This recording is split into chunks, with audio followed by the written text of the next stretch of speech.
بسم الله الرحمن الرحيم. السلام عليكم ورحمة الله وبركاته. إن الحمد لله نحمده ونستعينه ونستغفره ونعوذ بالله من شرور أنفسنا ومن سيئات أعمالنا. من يهده الله فلا مضل له ومن يضلل فلا هادي له وأشهد أن لا إله إلا الله وحده لا شريك له وأشهد أن محمدا عبده ورسوله وما بعد. அன்புள்ள சகோதரர்களை இன்ஷா அல்லாஹ் உஸ்மான் இப்னு அஃபான் ரதியல்லாஹு அன்ஹு அவர்களது வரலாற்றையும் அவர் சூழ ஷியாக்களாலும் ஷியாக்களுடைய கருத்துக்களை தாம் அறியாமலேயே உள்வாங்கிய அதாவது சிலராலும் வைக்கப்படக்கூடிய விமர்சனங்களையும் அதற்கான தெளிவுகளையும் இந்த இடத்திலே நான் வழங்கலாம் என்று நினைக்கிறேன். இந்த உரை ஒரு தொடரில் அதாவது முடிக்க முடியாத உரை என்பதனால இது தொடராகவும் அமையும் என்பதையும் அதற்கான அனுமதியை என்ன செஞ்சுட்டேன் வாங்கிட்டேன். தொடர்ந்து இந்த உரை அதாவது ஒரு 2 வாரங்கள் அல்லது ஒரு 3 வாரங்களாவது இது தொடரும் என்கின்ற உஸ்மான் ரதியல்லாஹுடைய வரலாறு கூடுதலாக பேசப்பட வேண்டிய வரலாறு, அதே நேரம் கூடுதலாக விமர்சிக்கப்பட்ட ஒரு நபித்தோழரும் தான். இன்னும் சொல்லப்போனால் சஹாபாக்கள் எல்லாம் எந்த இடத்தில் ஃபித்னா ஆரம்பிக்கும், இஸ்லாமிய சமுதாயத்திற்குள் குழப்பங்கள் எந்த இடத்தில் ஆரம்பிக்கும் என்று அஞ்சி கொண்டிருந்த அந்த சம்பவம் யாருடைய காலத்தில் நடக்குது? உஸ்மான் ரதியல்லாஹுடைய காலத்தில் தான் என்ன செய்கிறது நடப்பதை நாங்கள் பார்க்கிறோம். அதனால தான் உமர் ரதியல்லாஹு அவர்கள் அந்த ஃபித்னாவுடைய கதவை என்ன செய்கிறார்கள், ஃபித்னா எப்பொழுது தோன்றும், ரசூல் ஸல்லல்லாஹு அலைஹி வஸல்லம் இந்த ஃபித்னாவை பற்றி என்ன சொன்னார்கள் என்றெல்லாம் அடிக்கடி கேட்டதை நாங்கள் என்ன செய்கிறோம் பார்க்கிறோம். அந்த அடிப்படையில் சகோதரர்களே, உஸ்மான் ரதியல்லாஹுடைய வரலாறு பல வகையில் ஒரு முக்கியத்துவமிக்க வரலாறு என்பதை நாங்கள் புரிந்து கொள்ள வேண்டும். இந்த இடத்தில் உஸ்மான் இப்னு அஃபான் ரதியல்லாஹு அன்ஹு அவர்களுடைய வரலாறு முக்கியமான வரலாறு என்பதுடன் நிறையவே சொல்ல முடிந்த ஒரு வரலாறு தான். சில நபித்தோழர்களுடைய வரலாறுகளை பொறுத்த வரைக்கும் குறைவான செய்திகள் தான் பதியப்பட்டிருக்கும், ஆனால் இது நிறையவே சொல்ல முடிந்த ஒரு வரலாறு. எனவே அன்புள்ள சகோதரர்களை, இயன்ற அளவுக்கு ஓரளவு விரிவாக இந்த வரலாற்றை நான் இந்த இடத்திலே எடுக்கலாம் என்று நினைக்கிறேன். அன்புள்ள சகோதரர்களே, உஸ்மான் ரதியல்லாஹு அன்ஹு அவர்களை பொறுத்தவரையில் முதலாவதாக ரசூல் ஸல்லல்லாஹு அலைஹி வஸல்லம் அவர்களுடைய சொந்தக்காரர், ரசூல் ஸல்லல்லாஹு அலைஹி வஸல்லம் அவர்களுடைய உறவுக்காரர். ரசூல் ஸல்லல்லாஹு அலைஹி வஸல்லம் அவர்களோடு 3-4 வகையில் உஸ்மான் ரதியல்லாஹு அன்ஹு அவர்கள் தொடர்புகிறார்கள். கிட்டத்தட்ட 3 அல்லது 4 வகையில் ரசூல் ஸல்லல்லாஹு அலைஹி வஸல்லம் அவர்களோடு அவர்கள் உறவுக்காரராக இருக்கிறார்கள். முதலாவது அம்சம், ரசூல் ஸல்லல்லாஹு அலைஹி வஸல்லம் அவர்களுடைய தந்தை வழியில் உஸ்மான் ரதியல்லாஹு அன்ஹு அவர்கள் சொந்தம். தந்தை வழியில் உஸ்மான் ரதியல்லாஹு அன்ஹு அவர்கள் சொந்தம். உஸ்மான் ரதியல்லாஹு அன்ஹு அவருடைய தந்தையுடைய பேர் என்ன? அஃபான். உஸ்மான் ரதியல்லாஹு அன்ஹு அவர்களுடைய தந்தையுடைய பேர் அஃபான். ஆனால் நம்ம உஸ்மான் ரதியல்லாஹு தந்தையுடைய பேரை நீங்கள் அஃபான் சொன்னீங்க, காரணம் நான் உஸ்மான் இப்னு அஃபானை பற்றி தான் பேசுகிறேன்னு தெரிஞ்சு. இல்லாட்டி உஸ்மான் ரதியல்லாஹு தந்தை ஒரு ஆள் இருக்கிறார் மதுஊன் என்று, அது உஸ்மான் இப்னு மதுஊன் ரதியல்லாஹு அன்ஹு வேறொரு நபித்தோழர், அவர் வேறொரு நபித்தோழர். எனவே உஸ்மான் ரதியல்லாஹுடைய தந்தை என்ன, நீங்கள் யாரை சொல்லலாம், மதுஊனையும் சொல்லலாம், அஃபானையும் சொல்லலாம். தலைப்பு உஸ்மான் இப்னு அஃபானை பற்றி தான், தலைப்பு உஸ்மான் இப்னு அஃபானை பற்றி. உஸ்மான் இப்னு மதுஊன் என்ற ஒரு நபித்தோழரும் இருக்கிறார். இப்போ உஸ்மான் இப்னு அஃபான் ரதியல்லாஹு அன்ஹு அவர்கள், அஃபானுடைய தந்தை நம்மளோட பாட்டனார் பேரே நிறைய பேருக்கு தெரியாது. உஸ்மான் ரதியல்லாஹு அன்ஹு அவர்களுடைய அபுல் ஆஸ், அவருடைய அஃபான் உஸ்மான் ரதியல்லாஹுடைய பாட்டனார் அபுல் ஆஸ். அபுல் ஆஸுடைய தந்தை உமையா, உமையாவுடைய தந்தை அப்து ஷம்ஸ், உமையாவுடைய தந்தை அப்து ஷம்ஸ். அப்போ இந்த அப்து ஷம்ஸ் ஹாஷிம் சகோதரர்கள், அப்து ஷம்ஸும் ஹாஷிமும் சகோதரர்கள், ஒன்று விட்ட சகோதரர்கள். எந்த அளவுக்கு ஒன்று விட்ட சகோதரர்கள்டா, தௌஅம், இரட்டை குழந்தைகள். வரலாற்றில் அவர்கள் இருவரும் இரட்டை குழந்தைகள் என்று சொல்லப்படுகிறது. அப்து மனாஃபுக்கு இரட்டை குழந்தைகள், அப்து மனாஃபுக்கு இரட்டை குழந்தைகள் என்று சொல்லப்படுவதை நாங்கள் பார்க்கிறோம். அப்போ தந்தை வழியில் பார்த்தீங்கன்னு சொன்னால் 4வது பாட்டனாரில் சந்திக்கிறார்கள், அப்படித்தானே? அஃபான், அதாவது உஸ்மான் இப்னு அஃபான், அப்புறம் அபுல் ஆஸ், அதுக்கு பின்னால் அபுல் ஆஸுக்கு பின்னால் உமையா, உமையாவுக்கு பின்னால் அப்து ஷம்ஸ், அப்து மனாஃபில் என்ன செய்கிறாங்க, 4வது பாட்டன் அப்து மனாஃபில் சந்திக்கிறாங்க. அப்போ ரசூல் ஸல்லல்லாஹு அலைஹி வஸல்லம் அவர்களுக்கு இந்த வகையில் தொடர்பு. இன்னும் சொல்ல போனால் இந்த சம்பவத்தை பாருங்கள், புகாரியில் 3140 இலக்கத்தில் வரக்கூடிய செய்தி. சஹீஹ் புகாரியிலே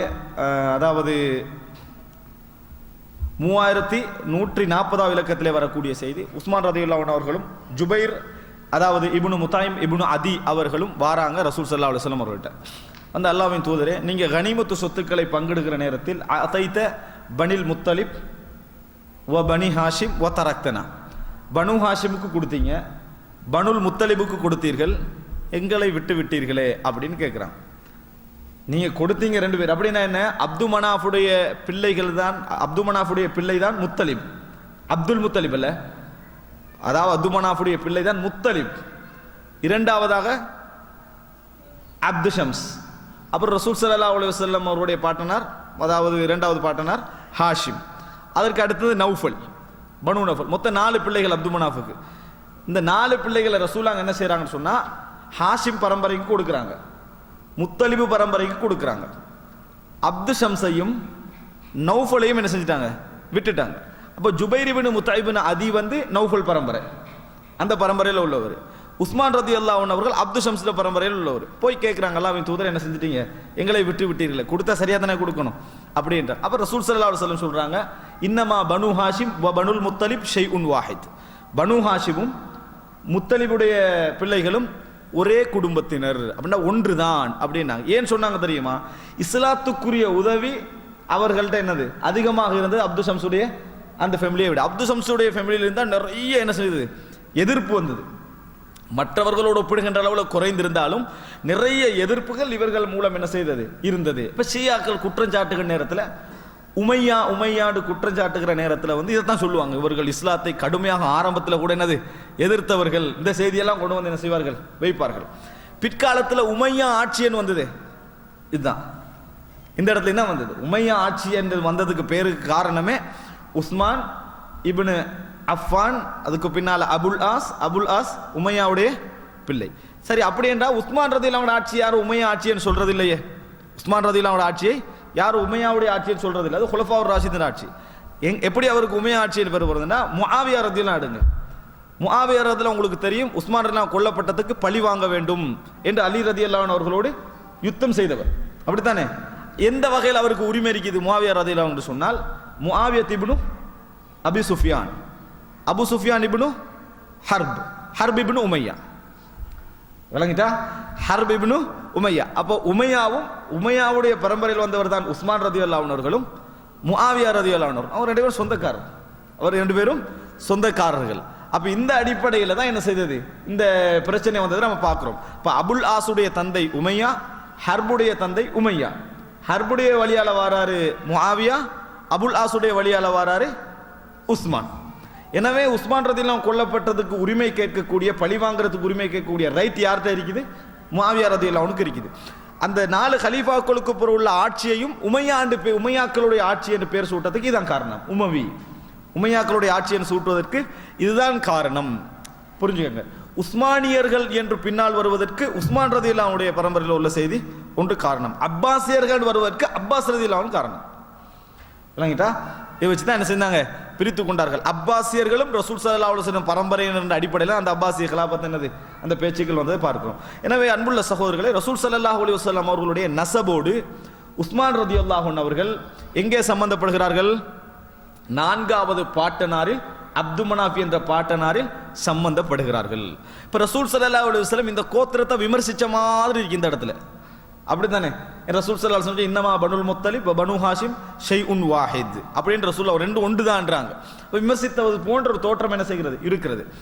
இதுல நீங்க என்ன பார்த்தீங்கன்னு சொன்னால், முத்தலிப், அப்து ஷம்ஸ், ஹாஷிம் இவர்கள் 3 பேருடைய தாயும் ஒருவர் தான். இவங்க 3 பேருடைய தாயும் ஒருவர். அடுத்தது சொன்ன நௌஃபல் என்று சொல்லி, ஜுபைர் இப்னு முத்தையும் அந்த பரம்பரையில் தான் வார் என்று சொன்னேன். அவருடைய தந்தை என்ற அடிப்படையில், தந்தை ஒருவர் என்ற அடிப்படையில் அவர் என்ன செய்யறாரு, சம்பந்தப்படுறார். தாய் வேறு, தாய் இன்னொரு மனைவிக்கு பிறந்தவர் இந்த நௌஃபல் என்றவர். ஞாபகம் வைத்துக் கொள்ள வேண்டிய விஷயம், அப்து மனாஃபுடைய பிள்ளைகள்ல அப்து ஷம்ஸ், ஹாஷிம், நௌஃபல், முத்தலிப் இந்த 4 பேர் தான். இப்போ இதுல உஸ்மான் ரலியல்லாஹு அவர்கள் அப்து ஷம்ஸ் பரம்பரையினர். இப்போ இன்னொரு வகையில பாருங்க எப்படி சொந்தமாகிறார் சொல்லி, ரசூல் ஸல்லல்லாஹு அலைஹி வஸல்லம் இந்த அப்து ஷம்ஸை இன்னொரு இடத்துல பாராட்டுறாங்க.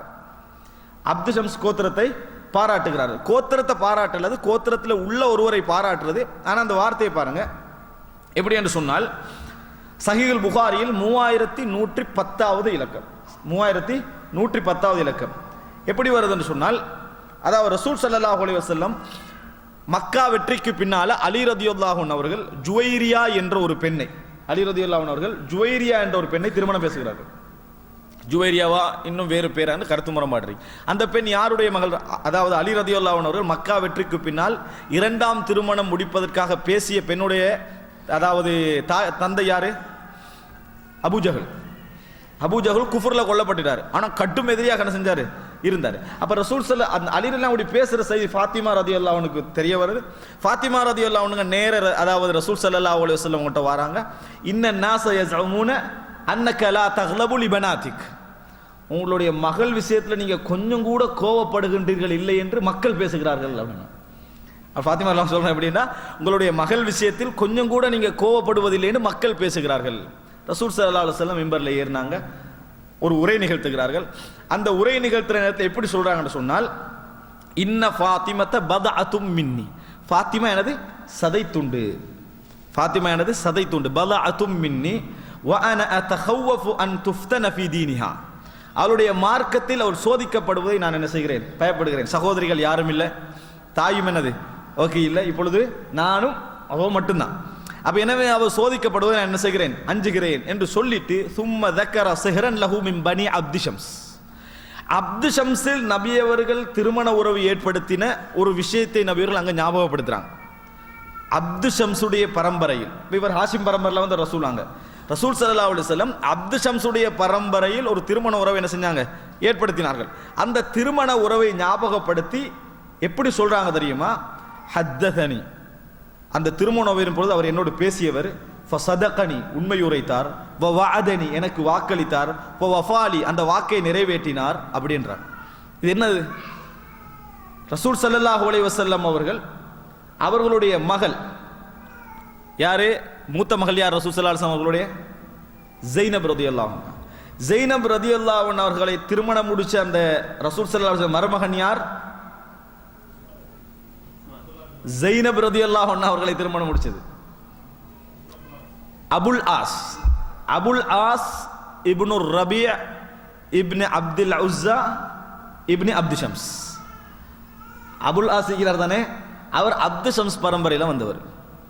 அதான் அபுல் ஆஸ் இப்னு ரபீ இப்னு அப்துல் உஸ்ஸா இப்னு அப்து ஷம்ஸ்.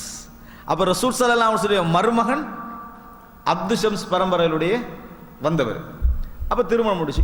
இன்னொரு வகையில் பார்த்தீங்கன்னு சொன்னால், அந்த ரசூல் ஸல்லல்லாஹு அலைஹி வஸல்லம் மருமகன் அபுல் ஆஸுடைய தாயார் யாரு? அபுல் ஆஸ், ரசூலுடைய மருமகன் அபுல் ஆஸ், அவருடைய தாயார் யாரு? ஹாலா. ஹாலா ஹதீஜா ரலியல்லாஹு அன்ஹாவுடைய சகோதரி. ஹாலா வந்து ஹதீஜா ரலியல்லாஹு அன்ஹா அவர்களுடைய சகோதரி. அப்ப ரசூல் ஸல்லல்லாஹு அலைஹி வஸல்லம் அவர்களுக்கு அபுல் ஆஸ் ரெண்டு வகையில சொந்தம். அப்போ இங்க ரசூல் ஸல்லல்லாஹு அலைஹி வஸல்லம் சொல்றாங்க, அபுல் ஆஸ்ட நான் வாக்கு எடுத்தேன். அதான் வாக்கு. என்ன வாக்குன்னு சொல்லல, அதுல என்ன வாக்கு? அதான் வாக்கு, நீங்க வந்து எனது மகள் இருக்கிற நேரத்தில் இன்னொரு திருமணம் முடிக்க கூடாது. இல்லைன்னா ரசூலாங்க அப்படி சொல்ல, ஹத்ததனி ஃபஸதகனி வ வஅதனி ஃபவஃபாலி, எனக்கு வாக்களிச்சு நிறைவேற்றினாரு அப்படின்னு. என்னது? அவர் வந்து எனது குஃப்ர் நடந்தும் கூட, ரெண்டு பேரும் பிரிஞ்சியும் கூட இன்னொரு திருமணம் என்ன செய்யல, அவரு முடிக்கவில்லை. அப்படின்னா இந்த செய்தி என்ன சொல்லுதுன்னா, திருமண ஒப்பந்த நேரத்தில் என் மகள் இருக்க நீங்க இன்னொன்று என்ன செய்யக்கூடாது, திருமணம் முடிக்க கூடாது என்று ஒப்பந்தம் எடுப்பதற்கு அனுமதி என்ன செய்கிறது, இருக்கிறது என்பதை தான் இந்த செய்தி என்ன செய்கிறது சொல்லுகிறார். அதனால தான் ரசூலுல்லாஹ் என்ன செய்றாங்க, இவர் வந்து சந்த முறையாக என்ன செய்தார், வாக்கை நிறைவேற்றினார் அப்படின்னு ரசூலுல்லாஹ் சொல்றாங்க. அப்படின்னா அலி ரலியல்லாஹு என்ன செய்யல, வாக்கை மறந்துட்டாரு, நிறைவேற்றல அர்த்தம் இல்லை, வாக்கை மறந்துட்டாரு, அல்லது இந்த மாதிரி கட்டத்தில் முடிக்கலாம் என்று நினைச்சிருப்பாரு. ஆனா இது ரசூலுல்லாஹ் இப்படி சொன்ன உடனே என்ன செஞ்சிட்டாங்க, அலி ரலியல்லாஹு அவர்கள் விட்டு விட்டார்கள். இப்போ ஏன் வாக்கு எடுத்தார்? அவர் தானே முன்மாதிரியா இருக்கணும் நம்ம சிந்தனையெல்லாம் நம்மளுக்கு என்ன செய்யும் வரும். வாக்கு எடுப்பது உரிமை என்பதை ரசூலுல்லாஹ் என்ன செஞ்சாங்க, பிராக்டிக்கலாக காட்டினாங்க. சில நிலைமைகள்லாம் எடுக்கலாம். இப்போ நிறைய பேர் இப்போ கவலைப்பட வாய்ப்பு இருக்கு, நம்ம அப்பயே என்ன செஞ்சுக்கலாம், வாக்கு எடுத்திருக்கலாம். இந்த ஹதீஸ் என்ன செய்கிறது, அதை சொல்லுகிறது. அன்புள்ள ஆனால் இதை சிலர் என்ன செய்யறாங்க, இது குர்ஆனுக்கு முரண்படுது அப்படின்றாங்க. இந்த செய்தி குர்ஆனுக்கு முரண்படுது அப்படின்னு சொல்லி இப்போ இதை என்ன செஞ்சுக்கிறாங்க, அந்த லிஸ்ட்ல கொண்டு வந்திருக்கிறார்கள். அன்புள்ள சகோதரர்களே, நாங்கள் என்ன புரிந்து கொள்ள வேண்டும் என்று சொன்னால், வாக்கு எடுக்கலாம் என்ற செய்தியை தான் இது காட்டுகிறது. சொல்லிட்டு ரசூலுல்லாஹ் சொல்றாங்க, வ இன்னி லஸ்து உஹர்ரிமு ஹலாலன், நான் ஹலாலை ஹராமாக்கவும் இல்லை, வலா உஹில்லு ஹராமன், ஹராமை ஹலாலாக்கவும் இல்லை. சுப்ஹானல்லாஹ். ரசூலுல்லாஹ் எவ்வளவு அழகா பேசுறாங்க. நான் ஹராம் என்ன செய்யல, இங்க ஹலாலாக்கவும் இல்லை, ஹலாலை ஹராமாக்கவும் இல்லை. வலாக்கின் ஆனாலும் வல்லாஹி அல்லாஹ்வின் மீது ஆணையாக லா தஜ்தமிஉ பின்து ரசூலில்லாஹி ஸல்லல்லாஹு அலைஹி வஸல்லம் நபி அவர்களுடைய மகளும் வ பின்து அதுவில்லாஹி அபதன் அல்லாஹ்வுடைய எதிரியின் மகளும் நபிகளாரின் மகளும் ஒரு வீட்டில் என்ன செய்யக்கூடாது, ஒன்று சேரக்கூடாதுன்ற ரசூலுல்லாஹ். அதுல ஏதாவது ஒரு ஹிக்மத் என்ன செய்யலாம், இருக்கலாம் என்பதை நாங்கள் புரிந்து கொள்ள வேண்டும். எனவே அன்புள்ள சகோதரர்களே, முதலாவது நசபுல அப்து ஷம்ஸ், அப்து ஷம்ஸனுடைய நசபுல தான் ரசூலுல்லாஹி ஸல்லல்லாஹு அலைஹி வஸல்லம் என்ன செய்கிறார், அந்த உஸ்மான் ரலியல்லாஹு அன்ஹு அவர்கள் வருகிறார்கள் என்பதை நம்ம இந்த இடத்துல என்ன செய்கிறோம், புரிந்து கொள்கிறோம். இப்போ இது ஒரு வகையில், இரண்டு வகையில் உறவு. மூன்றாவது என்ன புரிந்து கொள்ள வேண்டும் என்று சொன்னால், ரசூலுல்லாஹி ஸல்லல்லாஹு அலைஹி வஸல்லம் அவர்களுக்கு எப்படி இவங்க தொடர்பு படுறாங்கன்னா, உஸ்மான் ரலியல்லாஹு அன்ஹு அவர்களுடைய தாயார் யாரு?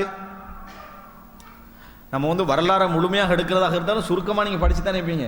அதனால தான் கேட்குறேன், தாயார் யார்? உஸ்மான் ரலியல்லாஹு அன்ஹு அவர்களுடைய தாயார் யார்? எல்லாருக்கும் அழகா சொல்லலாம், நிச்சயமா மக்கால ஒரு பிறந்த ஒரு பெண்மணியாக தான் என்ன செய்யலாம், இருக்க வாய்ப்பு உண்டு. தாயார் யார் என்று சொன்னால் அர்வா, தாயார் அர்வா, அவங்க தான் தாயார். இந்த அர்வா பின்து குரைஸ் யாருடைய மகள் என்று சொன்னால், ரசூல் ஸல்லல்லாஹு அலைஹி வஸல்லம் அவர்களுடைய மாமியாரான பைதா என்று சொல்லக்கூடிய பெண்மணியுடைய மகள். ரசூல் ஸல்லல்லாஹு அலைஹி வஸல்லம் மாமி பைதாவுடைய மகள் தான் இந்த அர்வா. ரசூல் ஸல்லல்லாஹு அலைஹி வஸல்லம் மாமியார் பைதாவுடைய மகள் தான் அர்வா என்றதை புரிஞ்சுக்கிறோம். அப்ப ரசூல் ஸல்லல்லாஹு அலைஹி வஸல்லம் அவர்களோடு தாய் வழியில் என்ன செய்றாங்க, சொந்தமாகிற இடத்தை பார்க்கிறோம். ரசூல் ஸல்லல்லாஹு அலைஹி வஸல்லம் மாமிமார் பைதா, அந்த மாமியுடைய பேர் பைதா, அவருடைய மகள் அர்வா, அவருடைய மகள் தான் இவர். அப்ப தந்தை வழியில சொந்தம், தாய் வழியில என்னது உங்க சொந்தமாகுவதை பார்க்கிறோம். அடுத்ததாக என்னன்னு சொன்னால், உஸ்மான் ரலியல்லாஹு அன்ஹு அவர்கள் ரசூல் ஸல்லல்லாஹு அலைஹி வஸல்லம் அவர்களுக்கு அண்ணனா தம்பியா? அதுக்கு வேணாம், அபூபக்கர் ரலியல்லாஹு அன்ஹு அவர்கள் ரசூல் ஸல்லல்லாஹு அலைஹி வஸல்லம் அவர்களுக்கு அண்ணனா தம்பியா? வரலாறு யூகிச்செல்லாம் சொல்லக்கூடாது, விளங்கிட்டா? இப்போ நீங்கள் ஏதாவது ஒரு பதில் சொல்ல, நான் சரியோ பிள்ளையோட சொல்லத்தான் போகிறேன், அதுக்காக வேண்டிய பதில் என்ன செய்யக்கூடாது, சொல்லக்கூடாது, தெரிஞ்சால் மட்டும் சொல்லணும். என்ன தம்பி, அபூபக்கர்ல அவங்க தம்பி. ஆனால் எங்களுடைய நிறைய பேரோட சிந்தனையில் எப்படி இருக்குது, அண்ணன் என்ற மாதிரி, என்ன மகளை முடிச்சு கொடுத்தது அப்படியெல்லாம் நினைச்சா. ஆனால் அந்த காய்தா எங்கே அப்ளை பண்ணலாது, ரசூல் ஸல்லல்லாஹு அலைஹி வஸல்லம் காலத்துக்கு அப்ளை பண்ணலாது. அப்போ இந்த வகையில் எடுத்துக்கொண்டீங்கன்னு சொன்னால், ரசூல் ஸல்லல்லாஹு அலைஹி வஸல்லம் அவர்களுக்கு அவர்களை விட 6 வயது குறைந்தவர் தான் யாரு, உஸ்மான் ரலியல்லாஹு அன்ஹு அவர்கள். 6 வயது குறைந்தவர். அப்படின்னா யானை எத்தனையாம் யானை ஆண்டில் உஸ்மான் எல்லாம் பிறந்திருப்பார்கள்? எத்தனையாம் அன்புள்ள சகோதரர்களே, 6 அதாவது எத்தனையாம் யானை ஆண்டில் பிறந்திருப்பாங்க? 6வது யானை ஆண்டு. அது எப்படி நீங்க சரியா கணக்கா சொன்னீங்க? ரசூல் ஸல்லல்லாஹு அலைஹி வஸல்லம் அவர்கள் யானை ஆண்டில் பிறந்தாங்க. அப்போ உஸ்மான் ரலியல்லாஹு அன்ஹு 6 வயசு குறைவண்டா யானை ஆண்டு 6ல தான் என்ன செஞ்சிருப்பாங்க, பிறந்திருப்பார்கள். நம்மளுக்கு என்னது உறுதி. ஹிஜ்ரி எத்தனையாம் ஆண்டு ஹிஜ்ரத் நடந்தது? டக்குன்னு யானை ஆண்டு கணக்கு பார்த்துட்டு கொஞ்சம் பேர், சரியா? ரைட்டு. இப்போ அன்புள்ள சகோதரர்களே, இதை நம்ம புரிந்து கொண்டு, அதாவது உஸ்மான் ரலியல்லாஹு அன்ஹு அவர்கள் ரசூல் ஸல்லல்லாஹு அலைஹி வஸல்லம் அவர்களோட 6 வயதால் குறைந்தவர்கள், 6 வயதால் குறைந்தவர்கள். இன்னும்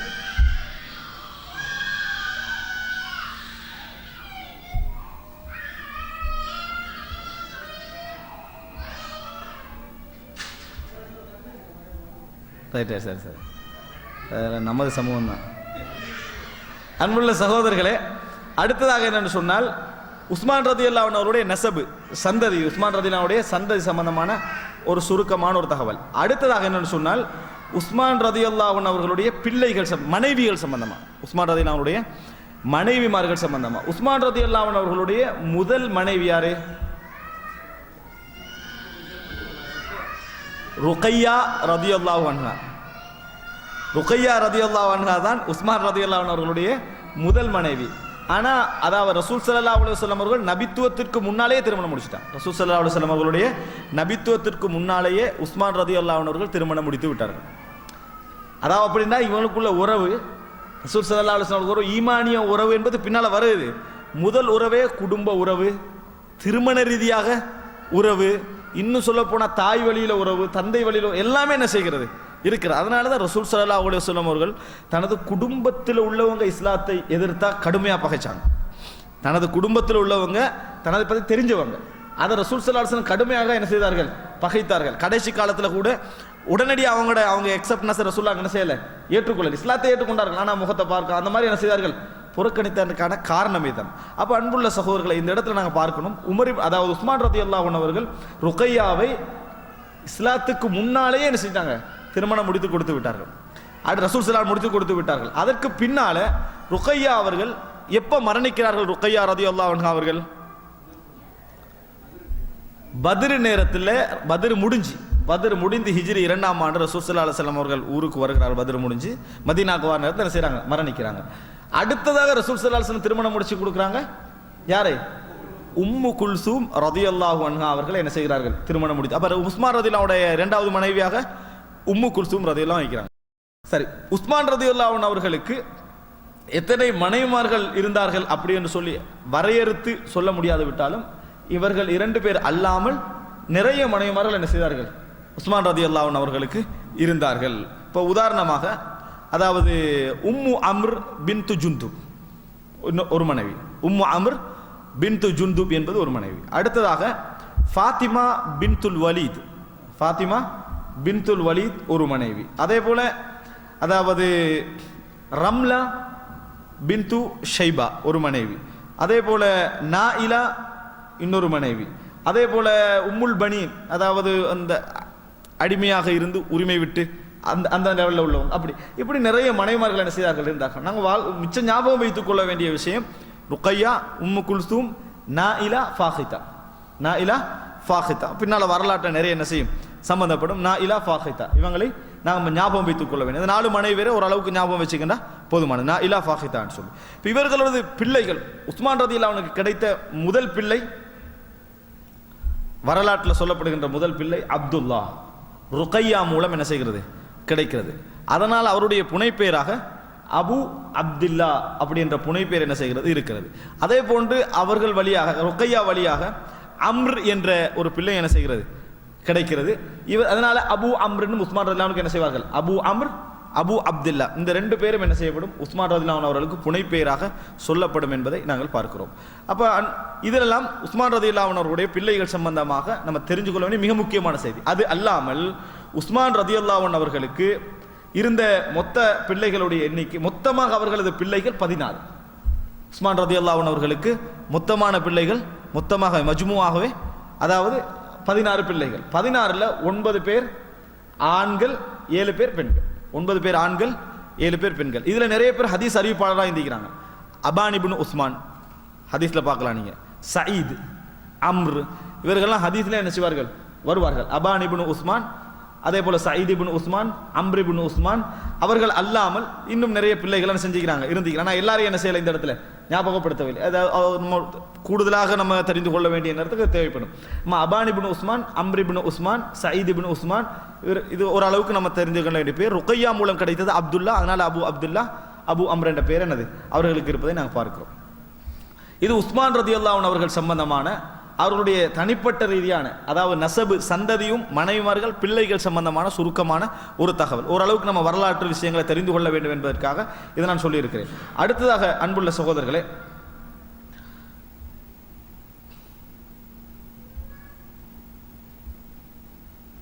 ரசூல் ஸல்லல்லாஹு அலைஹி வஸல்லம், அதாவது ருக்கையாவுடையும் உம்மு குல்சூமுடையும் ரலியல்லாஹு அன்ஹுடைய செய்தியில் ஒரு செய்தியை சொல்லி நான் அடுத்ததுக்கு வரேன்.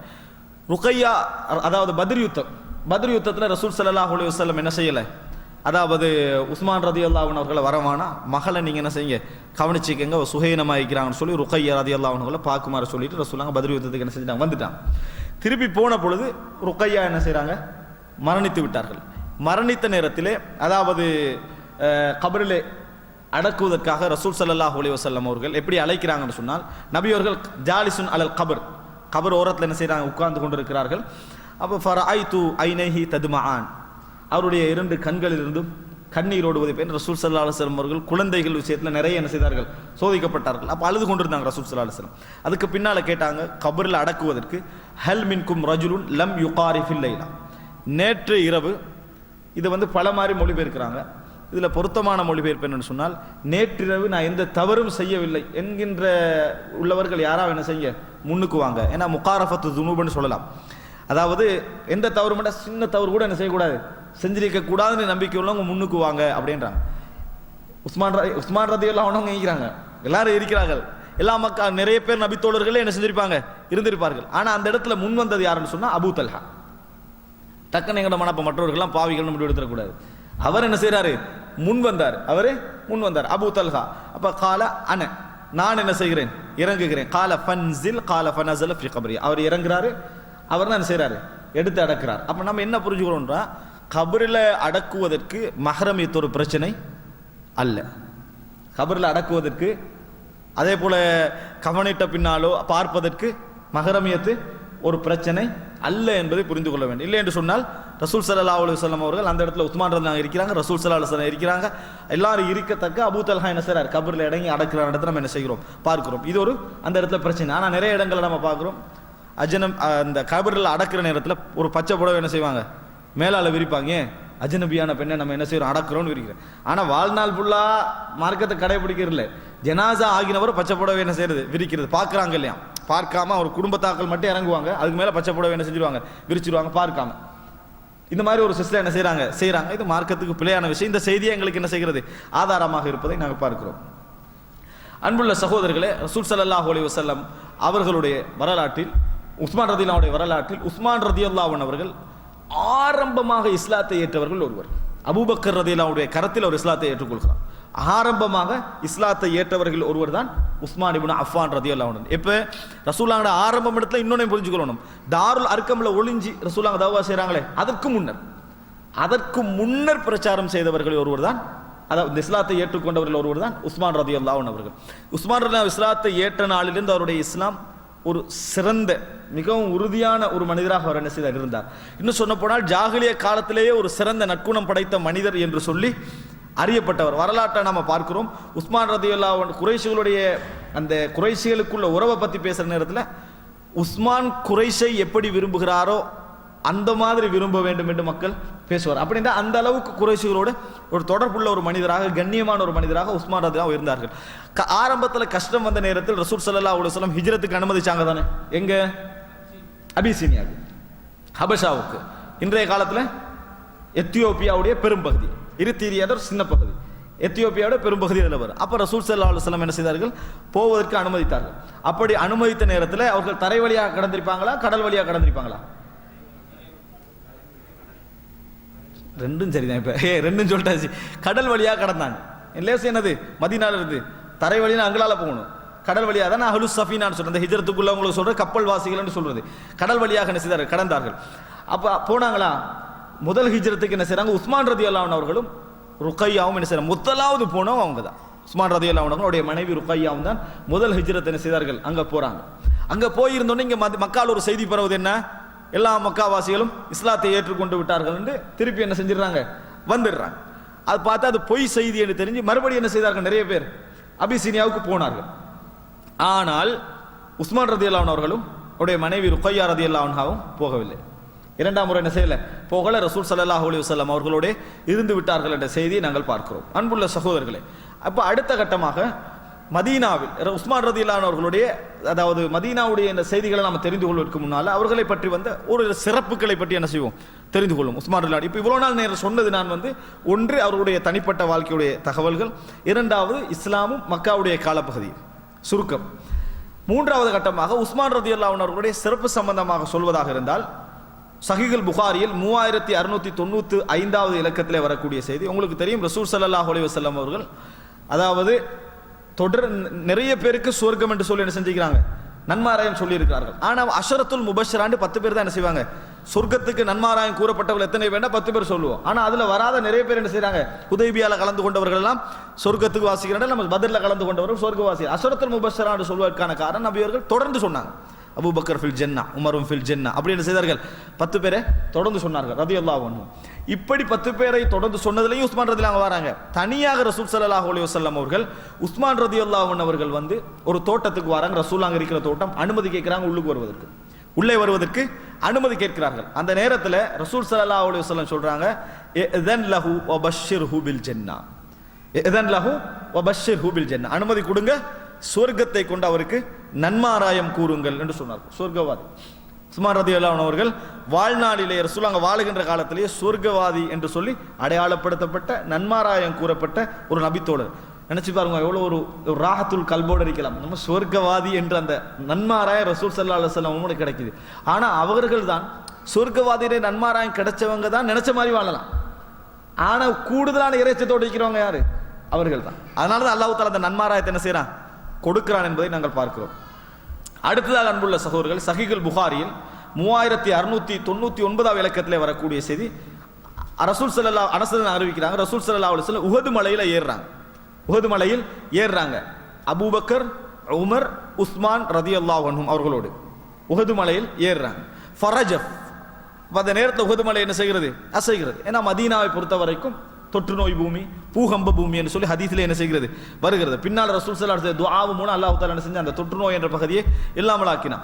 அப்போ அந்த நேரத்தில் உஸ்குன் உஹத், ரசூலுல்லாஹ் சொல்றாங்க, அதாவது உஹதே அமைதி அடை, ஃபலைஸ அலைக இல்லா நபி வ சித்தீக் வ ஷஹீதா, உனக்கு மேலுள்ளவர்கள் நபியும் உண்மையாளரும் 2 ஷஹீதுகளை தவிர வேறு யாரும் உனக்கு மேலே இல்லை. 2 ஷஹீதுகள் யார்? உமர் ரலியல்லாஹு அன்ஹு அவர்களும் உஸ்மான் இவர்களை தவிர வேறு யாரும் இல்லை. ரசூல் ஸல்லல்லாஹு அலைஹி வஸல்லம் அவர்கள் என்ன உணர்த்துறாங்க, உஸ்மானே நீங்க ஷஹீதாகுவீர்கள். இந்த முன்னறிவிப்பு ஞாபகம் வைத்துக் கொள்ளுங்கள். பின்னால் உஸ்மான் ரலியல்லாஹு ஃபித்னா சம்பந்தமாக சொல்லுகிற நேரத்தில் புரிந்து கொள்வீர்கள். அப்போ நீங்க ஷஹீதும் 2 ஷஹீதுகளும் ஒரு சித்திகையும் தவிர வேறு யாரும் என்னது இல்லை. இப்போ அபூபக்கர் ரலியல்லாஹு அன்ஹு அவர்கள் ஷஹீதாக மரணிக்க மாட்டார்கள் என்ற முன்னறிவிப்பு அங்கே என்ன செய்கிறது, கிடைக்கிறது.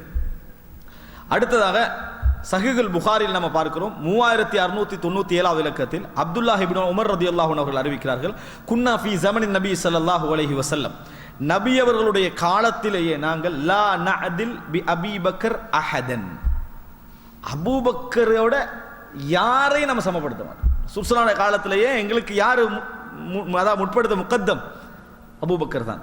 சும்ம உமர், பின்னர் உமர், சும்ம உஸ்மான், பின்னர் உஸ்மான் ரலியல்லாஹு அன்ஹு. இதற்கு சமமாக நாங்கள் வேற யாரையும் என்ன செய்வதில்லை, பேசியது இல்லை என்று சொல்லி அப்துல்லாஹ் இப்னு உமர் ரலியல்லாஹு அன்ஹு அவர்கள் சொல்வதை நாங்கள் பார்க்கிறோம். இப்போ அடுத்ததாக உமர் ரலியல்லாஹு அன்ஹு அவர்களோடு அபூபக்கர் ரலியல்லாஹு அன்ஹு நடந்த சில சம்பவங்கள் இருக்கின்றன.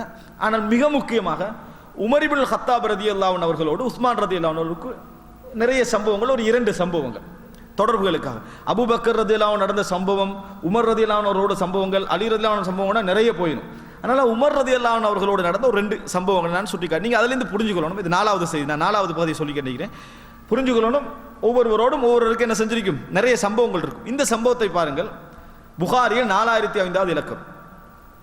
அதாவது ஹஃப்ஸா ரலியல்லாஹு அன்ஹா அவர்கள், அதாவது அந்த இத்தா இருந்த திருமணம் முடிச்சு, அதாவது இந்த என்ன கணவன் மரணித்த பின்னால இத்தா காலமெல்லாம் முடிந்து விதவையாகிய நிலையில் இப்போ உமர் ரலியல்லாஹு அன்ஹு அவர்கள் திருமணம் பேசுறாங்க ஹஃப்ஸா ரலியல்லாஹு அன்ஹா அவர்களுக்கு. முதலா போறாங்க உஸ்மான் ரலியல்லாஹு அன்ஹு அவர்கள்ட்ட, என்ன செய்யுங்க, முடிச்சுக்கங்க. உஸ்மான் ரலியல்லாஹு அன்ஹு போய் ஹஃப்ஸாவை நீங்க என்ன செய்யுங்க, திருமணம் முடிங்க. அப்போ அவர் சொல்றாரு, நான் கொஞ்சம் பார்த்துட்டு சொல்றேன்டாரு, நான் என்ன செய்றேன், யோசிச்சுட்டு சொல்றேன் அப்படின்றாங்க. அவர் அந்த டைமை எடுத்துட்டு போறாரு. அப்புறம் உமர் ரலியல்லாஹு என்ன முடிவு, முடிக்கிற முடிவு இல்லைன்றார் உஸ்மான் ரலியல்லாஹு அன்ஹு. நான் முடிக்கிறதாக ஐடியா இல்லை அப்படின்ட்டான். வந்துட்டான். அபூபக்கர் ரலியல்லாஹு அன்ஹு போறாங்க உமர் ரலியல்லாஹு அன்ஹு அவர்கள், ஹஃப்ஸாவை நீங்க என்ன செய்யுங்க, திருமணம் முடிச்சுக்கங்க அப்படின்ட்டு. அபூபக்கர் ரலியல்லாஹு அன்ஹு சொல்லிட்டாங்க, நான் திருமணம் முடிக்கிறேன், அந்த சிந்தனை எனக்கு இல்லை அப்படின்ட்டாங்க. அப்போ உமர்லாம் போயிட்டாங்க, கோவத்தோட போறாங்க. உமர் ரலியல்லாஹு அன்ஹு அவர்கள் ஏன்னா அவங்க தான் அவங்க நெருங்கிய நண்பர்கள், கோவத்தோட போயிட்டாங்க. அதுக்கு பின்னால ரசூல் ஸல்லல்லாஹு அலைஹி வஸல்லம் அவர்கள் ஹஃப்ஸா ரலியல்லாஹு அன்ஹா அவர்களை திருமணம் பேசுகிறார்கள். திருமணம் நடக்குது. அப்போ அபூபக்கர் ரலியல்லாஹு அன்ஹு அவர்கள் உமர் ரலியல்லாஹு அன்ஹு அழைச்சி சொல்றாங்க, லஅல்லக வஜத்த அலைய ஹீன அரல்த அலைய ஹஃப்ஸா ஃபலம் அர்ஜி இலைக், நான் ஒன்றும் பதில் சொல்லாம நீங்க ஹஃப்ஸா ரலியல்லாஹு அன்ஹா திருமணம் முடிங்கன்னு சொன்ன நேரத்தில் அமைதியா இருந்தனே, அப்போ கோவப்பட்டிருப்பீங்க போல என் மேலேன்னு சொன்னாங்க. நம்ம என்ன செய்வோம், காரியம் முடிஞ்சிட்டா இல்லை அப்படியெல்லாம் ஒன்றும் இல்லை, அதை சும்மா நீங்கள் அப்படி விட்டுருவோம். காரியம் நடக்காட்டி தான் கோவமாக தான் இருந்தோன்னு என்ன செய்வோம், ஆத்திரத்தை சொல்லுவோம். நம்ம சாதிக்க நினைச்ச விஷயம் நடந்துட்டேன்னு சொன்னால் அந்த பிரச்சனையை திருப்பி உண்டாக்கிக்கலாம்னு விட்டுருவோம். அப்படியெல்லாம் ஒன்றும் இல்லை, அப்படி நினைக்கவே இல்லைன்றோம். உமர்லாங்க என்ன சொல்கிறாங்கடா, கால நான் கோவப்பட்டேன்றாரு. திருமணம் ரசூலாங்க முடிச்சுட்டாங்க. இவர் எதிர்பார்த்ததை விட பெரிய, அதாவது கண்ணியமான ஒரு இடத்த திருமணம் நடந்துட்டு, ஆனால் நான் கோவப்பட்டேன் சொல்றார். குல்து நான் கோவப்பட்டேன் அப்படின்றாங்க. கால இன்னஹு லம் யம்னஅனி அன் அர்ஜிய இலைக் ஃபீமா அரல்த், நீங்க எனக்கு சொன்னதுல பதில் சொல்லாமல் இருப்பதற்கு காரணமே இல்ல அன்னி கத் அலிம்து அன்ன ரசூலுல்லாஹி ஸல்லல்லாஹு அலைஹி வஸல்லம் கத் தக்கரஹா ஃபலம் அகுன் லி உஃப்ஷிய சிர் ரசூலுல்லாஹி ஸல்லல்லாஹு அலைஹி வஸல்லம் வலவ் தரக்கஹா லகபில்துஹா. எனக்கு அப்பவே தெரியும் ரசூல் ஸல்லல்லாஹு அலைஹி வஸல்லம் ஹஃப்ஸா ரலியல்லாஹு அன்ஹா திருமணம் முடிக்க விரும்புகிறார் என்பது எனக்கு தெரியும். அதனால தான் நான் என்ன செய்யலை, நான் ஒன்றும் சொல்லவில்லை. நபி அவர்களுடைய ரகசியத்தை நான் வெளியே சொல்வதற்கு விரும்பவும் இல்லை. இப்போ முடிச்சிட்டான். ரசூல் ஸல்லல்லாஹு அலைஹி வஸல்லம் முடிக்காமல் விட்டிருந்தால் நிச்சயம் நான் முடித்திருப்பேன் அப்படின்னு சொல்லி உமர் இப்னு கத்தாப் ரலியல்லாஹு அன்ஹு அவர்கள் சொன்னார்கள். அந்த அபூபக்கர் ரலியல்லாஹு அன்ஹு சொன்னார்ன்றதை பார்க்குறோம். இப்போ இதில் உஸ்மான் ரலியல்லாஹு அன்ஹு அவர்களுக்கு உமர் ரலியல்லாஹு அன்ஹு தனது மகளை திருமணம் பேசினார்கள் என்ற செய்தி என்ன செய்கிறது, புரிய கிடைக்கிறது. சஹீஹுல் புகாரி 4005வது இலக்கம். இன்னொரு செய்தியை பாருங்க, முஸ்லிம்ல 1993வது இலக்கம். எவ்வளவு புரிந்துணர்வு குலஃபாக்களுக்கு மத்தியில் இருந்த இடத்துக்கு ஒரு செய்தி இது. உமர் இப்னு கத்தாப் எல்லாம் ஹுத்துபா ஓதி கொண்டிருக்கிறாங்க. அவருடைய ஆட்சியில், அவருடைய கிலாபத்தில் என்ன செய்யறாங்க, ஹுத்துபா ஓதி கொண்டிருக்கிறார்கள். இந்த ஹுத்துபா ஓதி கொண்டிருக்கிற நேரத்தில் உஸ்மான் ரலியல்லாஹு அன்ஹு அவர்கள் வருகிறார்கள். ஜும்மாவுக்கு வரணும். இப்ப உஸ்மான் ரலியல்லாஹு அன்ஹு போன்றவர்கள் எப்போ வரணும், அது முந்தைய எல்லாரும் அப்படித்தான் வரணும். ஆனால் உஸ்மான் ரலியல்லாஹு அதில் முன்னுதாரணமாக இருக்கணும். அன்றைக்கு லேட்டாக வராரு. லேட்டாக வந்தால் ஜும்மா பால்ன்றதெல்லாம் பிழை. புரிஞ்சுக்கொள்ளணும். என்னன்னு சொன்னால், ஹதீஸ்களில் வரக்கூடிய செய்திகளை நீங்கள் எப்படி புரியணும்னு சொன்னால், ஹதீஸ்கள் அதாவது நேரத்தோட வர ஆர்வம் ஊட்டுகிறது, நேரத்தோட வருவதற்கான என்னது அந்த அதாவது ஆர்வம் ஊட்டல், இது எல்லாத்தையும் என்ன செய்கிறது, அது செய்கிறது. ஆனால் எங்கேயும் இந்த சிறப்பு இல்லை என்று சொன்னால், ஜும்மாவை நம்ம கேட்கறது உட்காரலன்னா ஜும்மா பால் நம்மளோட ஜும்மா ஏற்றுக்கொள்ளப்பட மாட்டாது என்று எந்த அறிஞரும் அந்த கருத்தில் இல்லை. இஸ்லாமிய அறிஞர்கள் யாரும் அந்த கருத்தில் இல்லை என்பதை நம்ம புரிந்து கொள்ளணும். சிறப்பு கரு. மற்றபடி அவர் வந்துட்டார், அவருடைய கடமை என்ன செஞ்சிடும், நிறைவேறி விடும். ஆனால் அந்த ஜும்மாவுக்குரிய பெரிய சிறப்பு இருக்குதே, ஜும்மாவுக்குரிய பெரிய ஃபதுல் இருக்குதே, அது கிடைக்காது. வழக்குமார்கள் ஏட்டை என்ன செஞ்சிருவாங்க, அதை மூடி விடுவார்கள் என்றதை பார்க்கல. எந்த ஏடு, ஜும்மா அவருக்கு எழுதப்பட மாட்டாத ஏடு அல்ல, ஸ்பெஷலாக இதுக்கென்று இருக்கக்கூடிய மலக்குமார்களுடைய ஏடு. மற்றபடி நன்மை தீமை வாஜிபு அது எழுதுறது என்னது, அது எழுதப்படும். ஸ்பெஷலாக ஜும்மாவுக்குரிய சப்ஜெக்ட் இருக்குதே, அது மூடப்படும் என்பதை நம்ம புரிஞ்சு கொள்ளணும். இந்த செய்தியெல்லாம் இல்லாட்டி ஜும்மா பால நிறைய செய்திகள் நம்ம என்ன செய்யலாம், அது காட்டலாம். அப்போ அன்புள்ள சகோதரர்களை, இந்த நேரத்தில் என்ன செய்யறாங்கன்னா, உஸ்மான் எல்லாம் வாராங்க. மிம்பர்ல இருந்து கொண்டு உமர் இப்னு கத்தாப் ரலியல்லாஹு அன்ஹு அவர்கள் ஃபஅர்ரத பிஹி உமர், உஸ்மான் ரலியல்லாஹு அவங்கள குறுக்கிடுறாங்க. குறுக்கிட்டு சொல்றாங்க, மா பாலு ரிஜாலின் யதஅخرون بعد النداء. உஸ்மான் சொல்லல, பொதுவா சொல்றாங்க, என்ன இது அதானை விட்டு லேட்டாகி ஏன் சில மக்கள் பள்ளிக்கு வருகிறார்கள். அப்படி உஸ்மான் எல்லாம் உள்ளுக்கு வராங்க. உமர் இப்னு கத்தாப் எல்லாம் மிம்பர்ல என்ன செய்றாங்க, அப்படி சொல்றாங்க. ஏன்னா உஸ்மான் எல்லாம் அப்படி லேட்டாகி வந்தது விரும்பல உமர் எல்லாம், அப்படி சொல்றாங்க. இன்றைக்கு ஒரு ஆள் அப்படி சொன்னா சொந்த கோபத்தை தவிர வேற காரணம் இல்லை. மிம்பர்ல ஒரு ஆள் இருக்கிறாரு, ஒரு ஆள் வர நேர் அவர் வர டைம்ல அந்த தலைப்பை போடுறேன்னு அர்த்தம், உடனே அவர் இவர் சொந்த கோவம் முடிவெடுப்பார், இவர் அவர் சொந்த கோவம் செஞ்சுருவார், முடிவெடுத்துவார். அல்லது வேறு சந்தர்ப்பத்தை சொல்லணும்னு நினைப்பார், இல்லாட்டி அவரை அவமானப்படுத்துறது சமம். ஆனா அவர்களுக்குள்ள அப்படி இருக்கல. எனவே நபித்தோழர்களுடைய எந்த பிரச்சனையை நீங்க எடுத்துக்கொண்டாலும் சரி, இந்த புரிந்துணர்வோடு என்ன செய்யணும், பார்க்கணும். அவங்க அவ்வளவு புரிந்துணர்வு இருந்தாங்க. உஸ்மான் விளங்கிட்டு அவரைத்தான் சொல்றேன்னு சொல்லி, அப்போ உஸ்மான் வந்து ஜும்மால வச்சு இமாமோட என்ன செய்யலாம், பேசலாம், இமாமோடு பேசலாம். ஃபகால உஸ்மான் யா அமீரல் முஃமினீன், அமீருல் முஃமினீனே மா ஜித்து ஹீன சமிஅத்து நிதாஅ அன் தவல்லஅது ثم அக்பல்து. அதான் கேட்டு அதுக்கு வரும் நான் எந்த வேலையும் செய்யல, வந்ததும் வுது எடுத்ததும் பள்ளிக்குள்ள நுழைஞ்சதுதான். அதான் கேட்ட உடனே அல்லாஹ் என்ன சொல்றான், இது அதாவது இதா நூதி அலி ஸலாத்தி மி யௌமில் ஜும்ஆத்தி ஃபஸ்அவு இலா திக்ரில்லா. அதான் சொல்லப்பட்டதானே போக சொல்றது. அப்போ உடனே என்ன செய்றாங்க, வுது எடுக்கறாங்க, பள்ளிக்குள்ள வந்தாங்க. சொல்றாரு மா ஜித்து ஹீன சமிஅத்து நிதான் தவல்லஅது ثم அக்பல்து. வுது எடுத்துட்டு வந்ததை தவிர நான் வேற எதுவும் செய்யவில்லை. ஃபகால உமர், உமர்லாம் சொல்ற வல் வுது ஐலன், அப்ப வுது தான் குளிக்கலைன்னு கேட்டாங்க. விளங்கிட்டா, அதுவும் இப்ப நீங்க இது வேற, நீங்க விட்ட பிழைகளில் இது ஒரு பிழை. என்ன செஞ்சிட்டீங்க, லேட்டாகி வந்தது ஒன்று, வுதுல என்ன செஞ்சிட்டீங்க, குளிக்காம வுது எடுத்துட்டு என்ன செய்திருக்கிறீர்கள், வந்திருக்கிறீர்கள். அலம் தஸ்மஉ ரசூலுல்லாஹி ஸல்லல்லாஹு அலைஹி வஸல்லம், நபியர்கள் சொல்றது நீங்கள் கேட்கவில்லையா, இதா ஜா அஹதுக்கும் இலல் ஜும்அத்தி ஃபல்யக்தஸில், ஜும்மாவுக்கு வந்தால் வுது எடுத்து விட்டு வரட்டும் என்று கேட்கவில்லையா. உஸ்மான் அதுக்கு என்ன செய்யல, எந்த பதிலும் சொல்லவில்லை என்றதை நம்ம என்ன செய்கிறோம், சஹீஹுல் புகாரில் சஹீஹ் முஸ்லிம்ல பார்க்குறோம், 1993வது இலக்கம். அன்புள்ள சகோதரர்களே, இப்படி இருந்தும் உமர் இப்னு கத்தாப் ரலியல்லாஹு அன்ஹு போன்றவர்களுக்கும் உஸ்மான் ரலியல்லாஹு அன்ஹு போன்றவர்களுக்கும் எந்த விதமான மனசஞ்சலங்களும் பிரச்சனைகளும் முரண்பாடுகளும் இருக்கல என்று சொன்னா, எப்பயும் நபித்தோழர்களுடைய கருத்து முரண்பாடுகளையும் பிரச்சனைகளையும் ஆய்வு செய்கிற நேரத்தில் இந்த கோணத்தில் என்ன செய்யக்கூடாது, ஆய்வு செய்யக்கூடாது. ஏன்னா அவர்களுடைய பொறுமை, அவர்களுடைய விட்டுக் கொடுப்பு, அவர்களுடைய நல்ல தன்மை எங்களை விட பல மடங்கு என்னது அதிகம். நம்ம தான் சின்ன விஷயமாக இருந்தாலும் டக்குன்னு கட்டணம் கொண்டுருவோம், பிரச்சனையாகவே பிரிஞ்சிடுவோம். ஆனால் அவர்கள் இதெல்லாம் இது போதும், எங்களில் ஒரு ஆள் பெரியவனமாக இருந்தா இது காலத்துக்கு என்னது போதுமானது. இந்த ஒட்டை போதும், தனியாக சொல்லிக்கலாம், அந்த மாதிரி கூப்பிட்டு சொல்லிக்கலாம். இப்படி மிம்பர்லையா சொல்லணும் அப்படி என்ற லெவலில் அவர் இருப்போம். மிம்பரில் சொல்றவருடைய எண்ணங்களும் என்ன செய்யும், அப்படித்தான் இருக்கும் என்பதை நம்ம என்ன செய்கிறோம் பார்க்க வேண்டும். அன்புள்ள சகோதரர்களே, இது மிக முக்கியமான ஒரு அம்சம் என்பதை நாங்கள் பார்க்கிறோம். அதாவது உமர் இப்னு கத்தாப் ரலியல்லாஹு அன்ஹு அவர்கள் இவ்வளவு பகிரங்கமாக பேசியும் கூட என்ன செய்யவில்லை, அதை உஸ்மான் ரலியல்லாஹு அன்ஹு அவர்கள் ஒரு குறையாக நினைக்கவில்லை என்பதை நாங்கள் பார்க்கிறோம். டைம் இருக்குதா? இன்னும் ஒரு 10 நிமிஷம். அன்புள்ள சகோதரர்களே, அடுத்ததாக உஸ்மான் ரலியல்லாஹு அன்ஹு அவர்களுடைய, அதாவது ரசூல் ஸல்லல்லாஹு அலைஹி வஸல்லம் உடைய மதீனா வாழ்க்கையில் நடந்த ஒரு மிக முக்கியமான சம்பவங்களில் ஒன்றுதான் ஹுதைபியா. ஹுதைபியாவுடைய அந்த அம்சத்தில் ஹுதைபியா என்ற ஒப்பந்தம் எதுக்காக நடந்தது? டோட்டல் ஹுதைபியாவோட ஒப்பந்தம் எதுக்காக நடந்தது? உஸ்மான் ரலியல்லாஹு அன்ஹு அவருடைய விஷயமாக தான் நடந்தது. உஸ்மான் ரலியல்லாஹு அன்ஹு அவர்கள் தூதுவராக என்ன செய்கிறார்கள், அந்த அதாவது மக்கா அந்த தூதுவர்களுக்கு மத்தியில் போகிறார்கள்.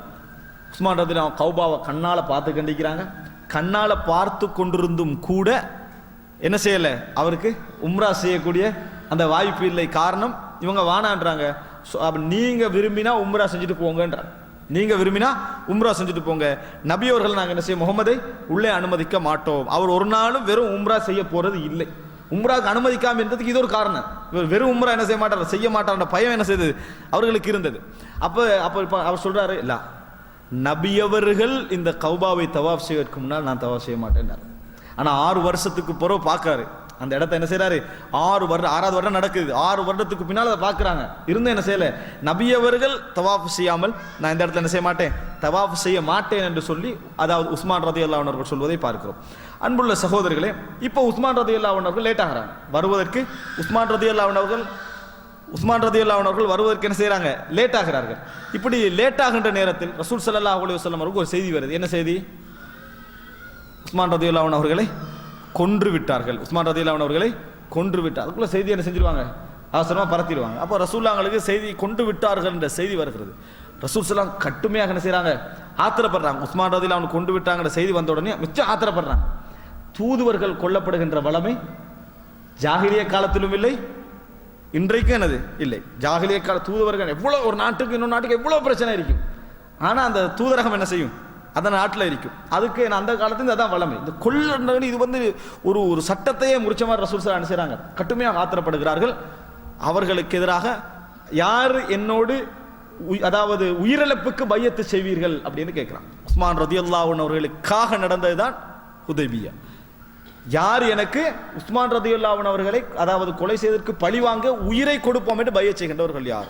அதுல ஒரு சிலர் என்ன செஞ்சாங்க, அதாவது நான் வந்து என்ன செய்வேன், அதாவது அல்லாஹ் நஃபீர் விரண்டு ஓட மாட்டேன் அப்படின்னு பையத் செய்தார்கள். விரண்டு ஓட மாட்டோம் என்று பையத் செய்தார். நபித்தோழர்களை பொறுத்த வரைக்கும் ஒப்பந்தம் என்று கொடுக்கிற பேருக்கு இல்லை. நம்ம ஒப்பந்தம் ஏற பேரை போட்டுக்கங்கன்றோம், என்ன நடந்தாலும் நம்மளுக்கு பிரச்சனை இல்லைன்னு சொல்லிடுவோம். ஆனா அங்க அப்படி இல்லை, நம்ம ஓட மாட்டோம் எதுக்கு கொடுக்குறோம்ன்றது சரியா இருப்பாங்க. நம்ம 1000 பேருக்குள்ள ஓடுறது ஓரவங்க விளங்குமா அப்படியே நம்ம நினைப்போம், நம்ம மனநிலை.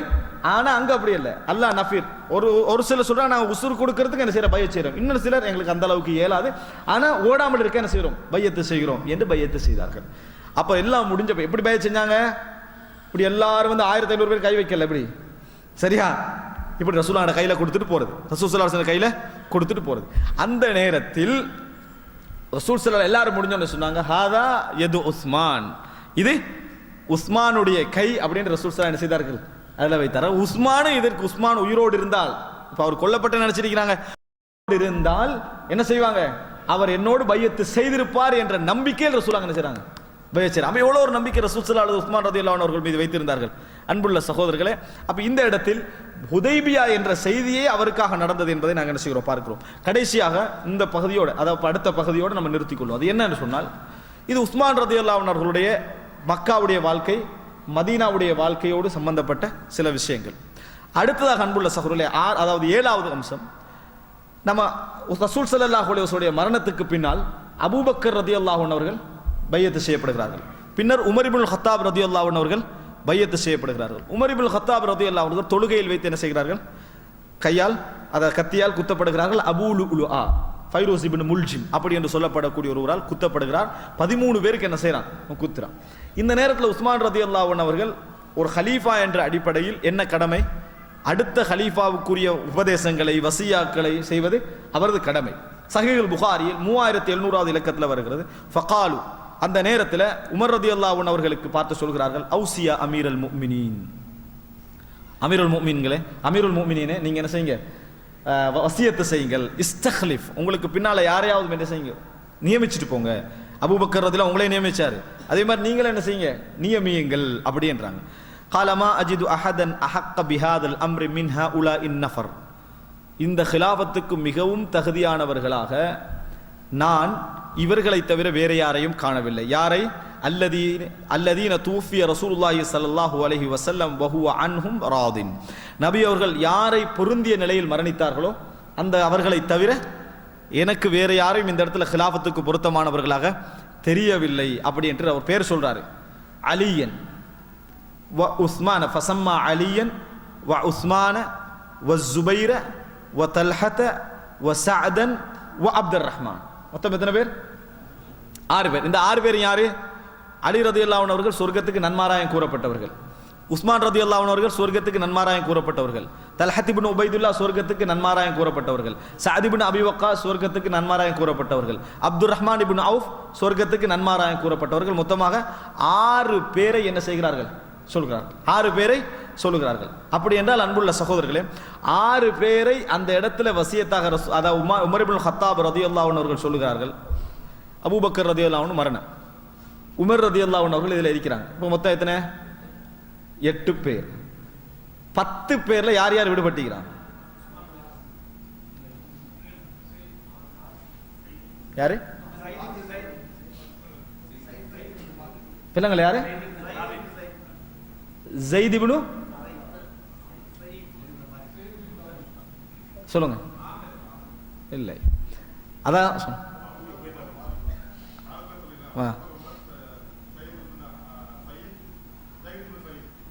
சயீத் இப்னு, அதாவது ஸைத் இப்னு சயீத் இப்னு அம்ர் இப்னு நௌஃபல். விளங்கிட்டா? ஸைத் இப்னு சயீத் என்பவர் மட்டும் என்ன செய்றாரு, இந்த இடத்துல விடுபடுகிறார் என்பதை பார்க்கிறோம். அவர் அதாவது சொர்க்கத்துக்கு நன்மாராயம் கூறப்பட்டவர்களில் ஒருவராக என்ன செய்தார், இருந்தார். உமர் இப்னு கத்தாப் ரலியல்லாஹு அன்ஹு அவர்கள் அவரை என்ன செய்யலைங்க இன்னைக்கு சொல்லல. காரணம், அவருடைய குடும்ப ரீதியாக அவர் என்ன செய்கிறார், ஒரு இடத்துல தொடர்பு படுகிறார், அதனால சொல்லல. இன்னும் சொல்றாங்க, இப்னு உமர் யஷ்ஹதுக்கும், உங்களது கிலாஃபத் தேர்வில் இப்னு உமர் என்ன செய்யட்டும், இருக்கட்டும், ஆனால் அவருக்கு இதில் எந்த பங்கும் கொடுக்க வேண்டாம் அப்படின்னா, அவருக்கு எந்த பங்கும் கொடுக்க வேண்டாம், அவர் இதற்கு தகுதி இல்லை என்பதற்காக அல்லன்னு சொல்றார். அவர் இதற்கு தகுதி இல்லை என்பதற்காக அல்ல, அவருக்கு எந்த பங்கும் கொடுக்க வேண்டாம் என்று சொல்லி உமர் இப்னு கத்தாப் ரலியல்லாஹு அன்ஹு அவர்கள் என்ன செய்கிறார்கள், வசியத்து செய்கிறார்கள் என்பதை நாங்கள் பார்க்கிறோம். அன்புள்ள சகோதரர்களே, இதற்கு பின்னால, இந்த நடந்தது பின்னால இவர்கள் எல்லோரும் ஹிலாஃபத்தை தேர்வு செய்வதற்காக, யார் உமர் இப்னு கத்தாப் உமர் மரணத்துக்கு பின்னால் யார் ஹலீஃபா என்று தேர்வு செய்வதற்காக ஒன்று கூடுகிறார்கள். இந்த ஒன்று கூடிய நாளிலிருந்து அதற்கு, அதாவது ஹிலாஃபத்து தேர்வு செய்கின்ற வரைக்கும் உள்ள சம்பவம் மிகவும் ஒரு நீளமான ஒரு சம்பவம். இப்போ நாங்கள் இந்த முதலாவது, அதாவது உஸ்மான் ரலியல்லாஹு அன்ஹுடைய முதலாவது இந்த அதாவது வரலாற்று தோட்டம் இதோடு என்ன செய்வோம், நிறுத்திக்கொள்வோம். இதில் என்ன நாம் தெரிஞ்சுக்கொள்ளணும்னு சொன்னால், உஸ்மான் ரலியல்லாஹு அன்ஹு அவர்களுடைய உமர் இப்னு கத்தாப் ரலியல்லாஹு அன்ஹுடைய மரணத்துக்கு பின்னால் உமர் ரலியல்லாஹு அன்ஹு அவர்கள் 6 பேரை இந்த அதாவது ஹிலாஃபத்துடைய தேர்வுக்காக சொல்லுகிறார்கள். அவர்கள் எல்லோரும் சொர்க்கத்துக்கு நன்மாராயம் கூறப்பட்டவர்கள். அவர்களில் அலி, உஸ்மான், ஜுபைர், தல்ஹா, சஅத் இப்னு அபி வக்காஸ், அப்துர் ரஹ்மான் இப்னு அவுஃப், இவங்க 6 பேர் அந்த இடத்துல இருக்கிறார்கள். இந்த 6 பேர் அந்த இடத்துல இருந்த நேரத்தில் எப்படி ஹலீஃபா தேர்வு செய்யப்பட்டது, எப்படி இந்த இடம் அதாவது பையத்து செய்யும் வரைக்கும் போனது என்பதை சஹீஹுல் புகாரியிலே நான் இப்போ சொன்ன 3700 7207வது இலக்கத்தில் விரிவாக அழகாக அந்த செய்தி என்ன செய்கிறது, வருகிறது. இன்ஷா அல்லாஹ் உஸ்மான் ரலியல்லாஹுடைய கிலாஃபத் தொடக்கம் ஃபித்னாவுடைய அந்த காலம் வரும் வரைக்கும் உள்ள தொடரை இன்ஷா அல்லாஹ் வரக்கூடிய வியாழக்கிழமை நாங்கள் பார்ப்போம். ஹாதா மா இந்தி வல் இல்மு இந்தல்லாஹ் வ அகூலு கௌலி ஹாதா வ அஸ்தக்ஃபிருல்லாஹ லி வ லக்கும்.